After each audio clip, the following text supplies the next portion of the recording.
The Grand Hotel lobby glistens with polished marble, teeming with elite investors and hungry media crews. Victor Lang, a billionaire titan surrounded by a massive entourage, strides through the crowd like a king.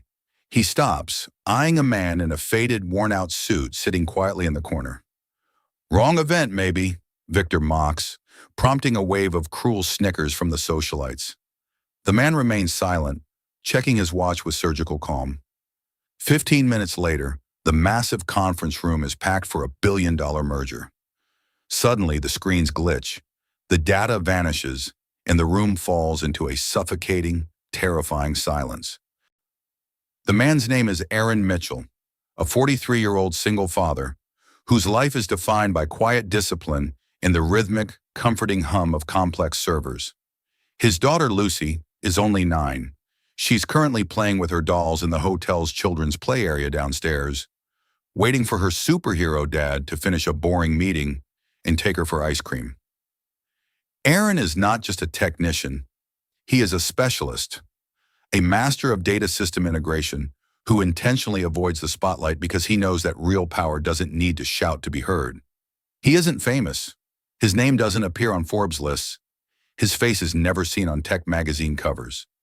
And that's exactly how he likes it. Anonymity is his greatest strategic asset. He doesn't belong to the primary organizing committee. He wasn't part of the VIP guest list.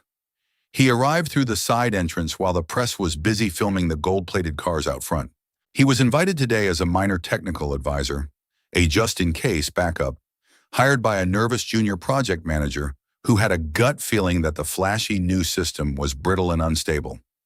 The billionaire is Victor Lang, a 52-year-old titan of industry, a man who measures human value by the price of their watch and the weight of their social media following. Victor is hosting this tech startup investment conference, a high-stakes arena where billions of dollars in venture capital are moving like digital ghosts across the room. Victor is addicted to the limelight. He lives for the applause of the crowd, the flash of cameras, and the intoxicating, dangerous feeling of absolute, unquestioned power. He saw Aaron sitting alone in the lobby, holding an old battered briefcase, wearing a suit that had seen too many laundry cycles and bore the faint scent of home-cooked meals. Victor assumed Aaron was just a stray, a delivery man, or perhaps a desperate job seeker who had wandered into the wrong building by mistake and didn't know his place. His mocking remark, "Wrong event maybe?" was delivered with a sharp, practiced bite, triggering a wave of condescending laughter from the surrounding elites and bodyguards. Aaron simply nodded politely. He didn't flinch. He showed no sign of irritation, no sign of embarrassment, no sign of the digital storm brewing behind his calm eyes. He didn't argue. He didn't try to prove his worth in that moment. He knew that words are cheap in a world built on results, and a billionaire's ego is the most expensive thing in the room. He didn't even correct Victor's assumption. He just adjusted his glasses, checked a notification from Lucy's school, and waited for the inevitable collapse of the system. Aaron knows that in the world of high-stakes technology, silence is often the most powerful weapon, a calm before the digital storm that no one else in the room can see coming. He spent his morning packing a healthy lunch for Lucy, cutting the crusts off her sandwiches, not preparing a witty comeback for a man who has forgotten the color of his own daughter's eyes. While Victor was practicing his grand speech in front of a mirror, Aaron was remotely checking the server redundancies from his phone, noticing a tiny, shivering lag in the data packets. He carries the heavy weight of a father, the responsibility of a protector, and the surgical precision of a master engineer who knows exactly where the weak points are hidden in the code. To the people in the lobby, he looked like a failure, a man who had been left behind by the fast-paced world of Silicon Valley greed and neon-lit promises. To the machines running this building, to the complex algorithms humming in the basement, he was the only one who understood their language and respected their limits. He checks his watch. It's exactly 9:55 a.m. It's nearly time for the presentation to begin, and the air in the lobby feels thick with static electricity and misplaced confidence.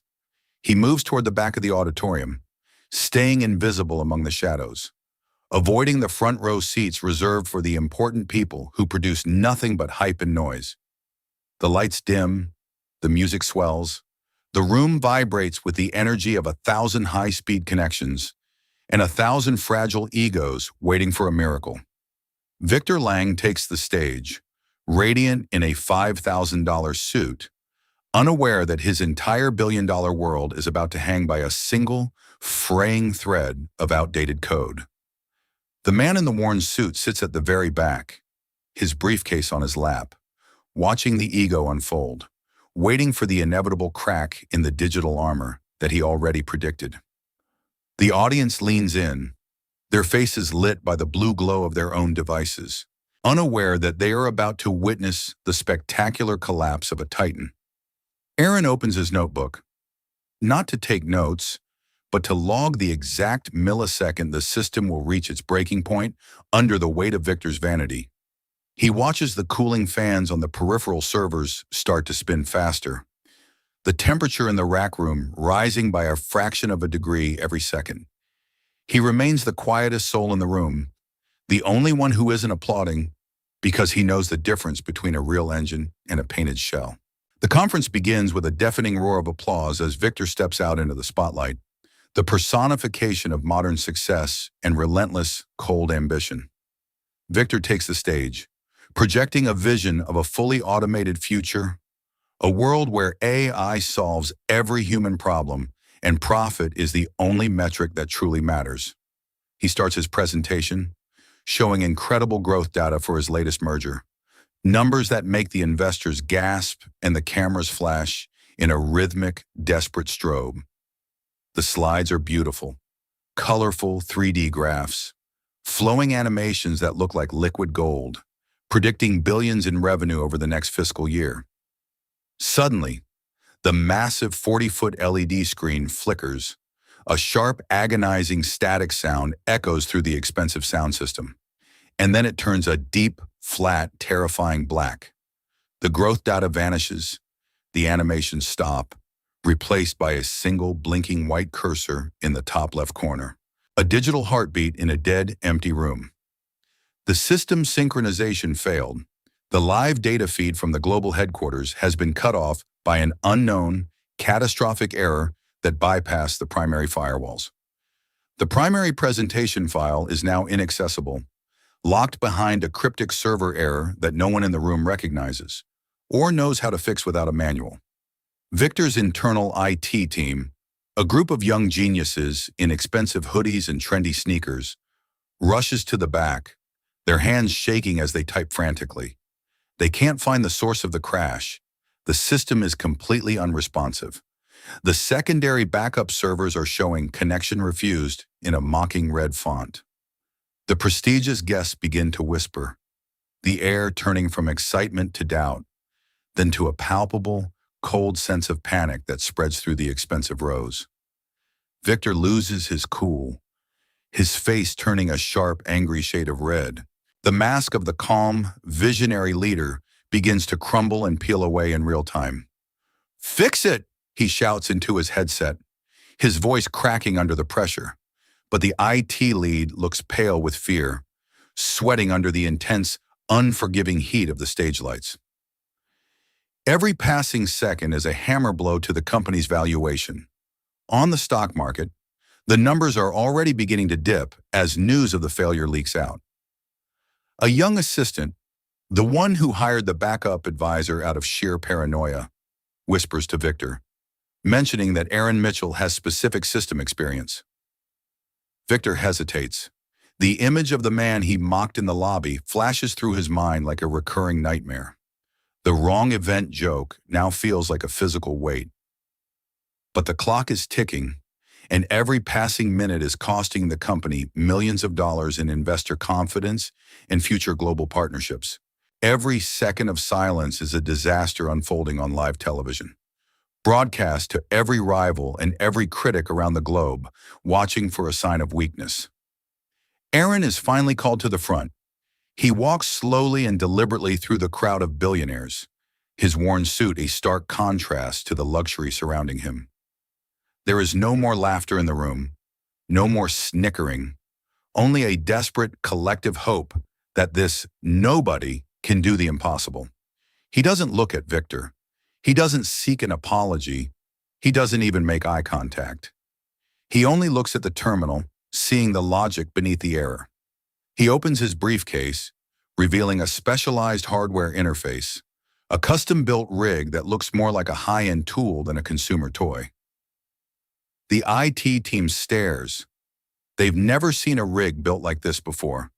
It doesn't have a brand name. It doesn't have a logo. It just has raw, unfiltered power.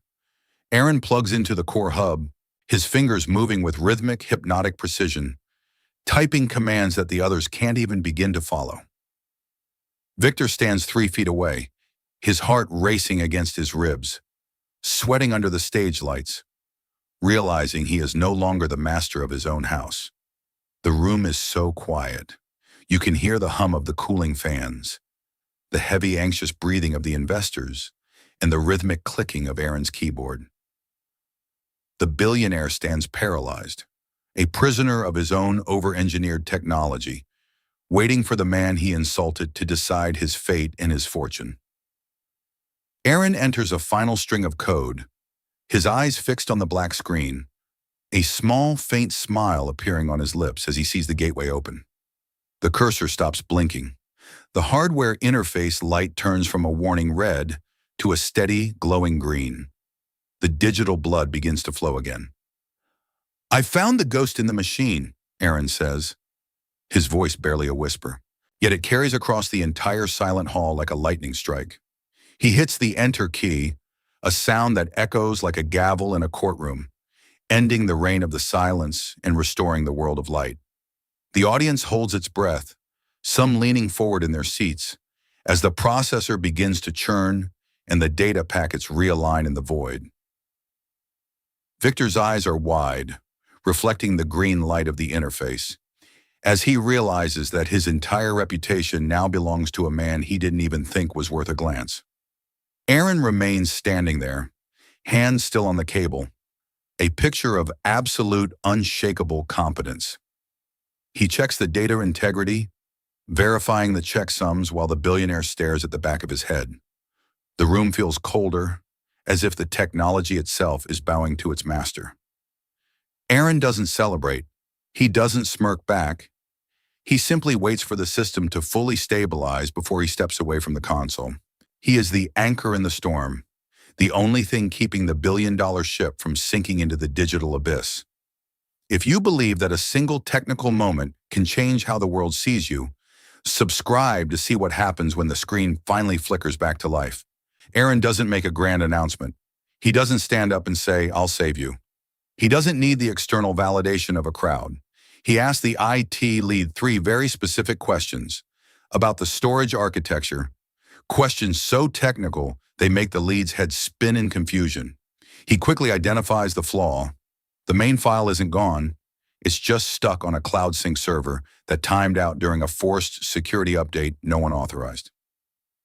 The local connection was automatically switching to a backup network, but that network was improperly configured by a third-party contractor months ago. This was triggered by a security protocol, an automated defense mechanism that thought the large data transfer was a sophisticated brute force attack. It wasn't a malicious hack. It wasn't a virus. It wasn't a total technical failure. It was a logic error born from too much complexity and not enough common sense. It was simply a configuration conflict. The old legacy systems and the new, aggressive AI were fighting for control of the bandwidth in a digital civil war. Aaron proposes a temporary bridge, shifting the live feed to a local mirrored drive that he had secretly initialized 10 minutes ago while sitting in the back. He doesn't delete any data. He doesn't bypass the security firewalls. He doesn't compromise the company's integrity or leak its secrets to the public. He doesn't perform a hack in the traditional sense. He performs a surgical realignment, a rerouting of the digital blood flow that saves the patient's life. He uses a pre-generated backup cache, something he prepared while sitting in the lobby, anticipating this exact bottleneck because he knows how Victor's systems are built. His hands never shake. His breathing remains slow and methodical. He is in his element, the master of the digital realm where facts matter more than fame.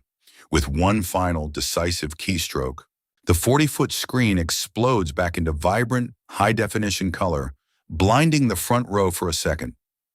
The charts appear exactly where they left off. The data is alive, the animations are smooth, and the connection is stable and unbreakable for the first time.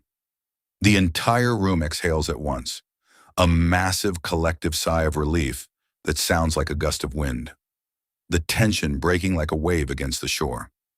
Victor stares at the screen.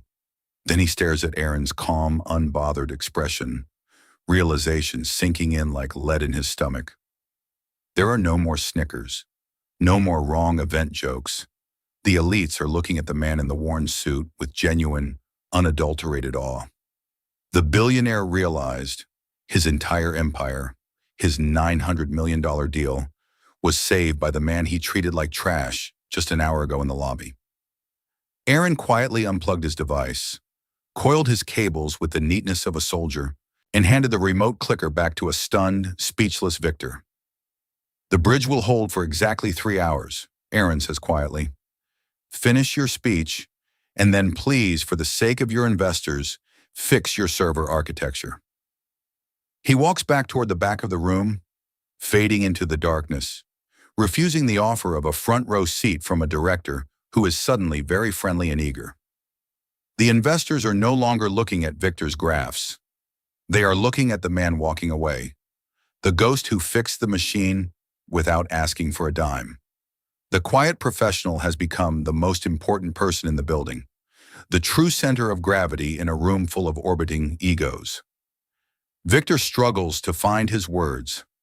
His rehearsed arrogance has completely vanished, replaced by a hollow, humbled silence that he can't fill with money. The man who was invisible just proved he is the foundation everything sits on, the expert who knows what happens when the lights go out. Victor starts to speak again, but his voice lacks the previous fire. He knows he is a passenger in a car Aaron just rebuilt with his bare hands. The presentation continues, but the atmosphere has changed. The respect has shifted from the speaker to the technician, from the talker to the doer. Aaron sits in his original seat, checks his phone, and smiles at a text from the hotel nanny. "Lucy is having a great time. She misses you." He doesn't need the applause. He doesn't need the money. He already has everything that matters in his briefcase and his heart. The billionaires around him are now leaning over, trying to see his name tag, trying to remember the man they ignored in the lobby. But Aaron is already looking at the exit, thinking about the strawberry ice cream he promised Lucy for being such a good girl today. The room is loud with the sound of Victor's voice, but the silence of Aaron's competence is what everyone will actually remember tomorrow morning. The deal is closed, the money is saved, but the social hierarchy of the room has been permanently and violently dismantled by one man. As the lights come up, the billionaire is just a man with a microphone, and the single dad is the hero of the hour who doesn't even want a medal. He watches as the stock price stabilizes on the ticker, knowing that he just saved thousands of jobs that would have been lost in a bankruptcy. He feels a tap on his shoulder. It's the junior manager who hired him, eyes wide with gratitude. Aaron just gives him a small, knowing nod of support. He knows that tonight, the story won't be about the $900 million merger. It will be about the man in the faded suit who saved the world's light. He adjusts his worn jacket, feeling the weight of the day lift, replaced by the simple, pure mission of being a father again. The billionaire's speech ends, but no one is looking at the stage. They are all watching the back door as Aaron prepares to leave the arena. He has finished his work. He has spoken his truth without saying a word. And now he has a much more important role to fulfill at home. Aaron didn't hack the system, and he didn't use any magic trick. He just did the work that no one else in that room wanted to do. He didn't do anything illegal, He followed standard, high-level protocols that he himself helped write a decade ago for a government agency. He simply understood how the structure was built from the ground up, while everyone else only cared about the surface and the expensive polish. After the presentation ends, the room erupts in applause, but Victor doesn't celebrate. He heads straight for the back of the auditorium. Victor approaches him, his voice now quiet, humble, and stripped of its previous booming, artificial, and hollow authority. "How did you do that?" Victor asks, searching for a complicated, genius answer that would somehow justify his own ignorance. Aaron explains that he spent 10 years implementing these exact systems in shipping yards and warehouses, where failure means people don't eat. He knew exactly what would happen when the backup network was triggered by the high-volume data stream of the flashy presentation. It didn't take a genius. It didn't take a miracle. It just took a decade of real-world, hands-on experience in the cold trenches of technology. He wasn't guessing. He wasn't lucky. He was following a roadmap he had drawn himself with sweat and late-night coffee in his early career. Victor realizes he had been valuing the show, the polish, and the brand over the actual substance and hard-earned reliability. The room is no longer filled with laughter. It is filled with focused, respectful attention on the man in the faded suit who knows the truth. The presentation continues smoothly in the mind of the investors, but the power dynamic has shifted forever. The expert is now the true leader. Aaron isn't interested in the praise. He just wants to know if the system is holding. His pride is in the 99.9% uptime, not the fame. He explains that the small details Victor mocked are actually the only things keeping the big, beautiful picture from falling apart. Victor stands there, feeling the crushing weight of his own arrogance, realizing he almost lost his legacy because of a joke in the lobby. The billionaire who thought he was a god realizes he is just a man who forgot to check his foundations and respect his builders. Aaron prepares to leave, but the investors are already surrounding him, offering cards and offering deals, offering a level of respect he never asked for. He politely declines them all. His focus is elsewhere. His work here is finished, and he has a more important appointment to keep. He taught the room a lesson that isn't on any slide.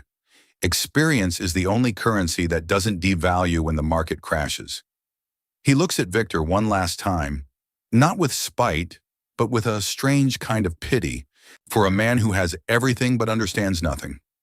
The billionaire watches him go, feeling smaller than he ever has in his life, despite the billions now safely in his bank account.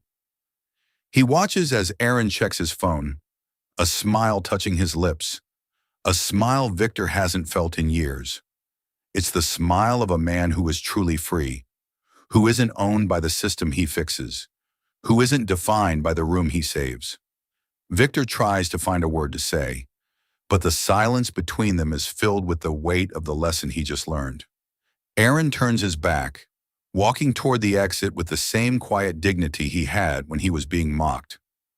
The world of high finance and cold code continues to spin, but for one moment, it stopped to bow to a father in a worn suit. The conference ends as a massive, record-breaking success. The $900 million deal of a lifetime is officially closed and verified. Victor approaches Aaron again in the lobby, but this time, he's alone, without his entourage, without his guards, without his pride. The mocking attitude is gone, replaced by a heavy, sincere sense of shame and a newfound fragile humility that he's never felt before. "I misjudged you," Victor says, extending his hand in a genuine shaking gesture of respect that is caught by the cameras. Aaron shakes it. "It happens," he replies simply, showing no resentment, no anger, just a calm, fatherly understanding of human nature.